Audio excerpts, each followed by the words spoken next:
धुळ्यामध्ये यावेळेस एक मोठी बातमी समोर येते। धुळे शहरातील धोकादायक आणि जीर्ण झालेल्या 156 इमारतींना राहण्यासाठी योग्य नाहीये अशा इमारतींना धुळे मनपाच्या वतीने स्ट्रक्चरल ऑडिट करण्यासाठी नोटीस देण्यात आली आहे। ज्या इमारतींना नोटीस देण्यात आली आहे अशा तात्काळ त्या ठिकाणी सोडावा, त्या ठिकाणाला तुम्ही सोडावा, अन्यथा पावसाळ्यामध्ये होणाऱ्या दुर्घटनेमध्ये जीवितहानी किंवा मालमत्तेच्या होणाऱ्या नुकसानाला धुळे मनपा जबाबदार राहणार नाही असं आवाहन मनपाचे आयुक्त अमिता दगडे यांच्याकडून करण्यात आलंय।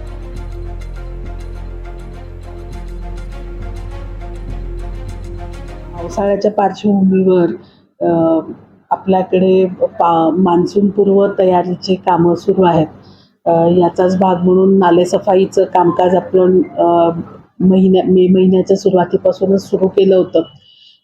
ते आता जवळजवळ अंतिम टप्प्यात आलेलं आहे। याचाच भाग म्हणून दरवर्षीप्रमाणे आपल्या शहरातल्या धोकादायक इमारती, जीर्ण इमारतींच्या संदर्भातलं पण काम आपण करतो। यावर्षी पण तो तसा सर्वे करून जो 156 जीर्ण आणि धोकादायक इमारतींना आपण त्या रहिवासासाठी योग्य नाहीत अशा स्वरूपाच्या नोटिसा दिलेल्या आहेत। त्याचं स्ट्रक्चरल ऑडिट करण्याचं काम पण आम्ही करतो आहोत।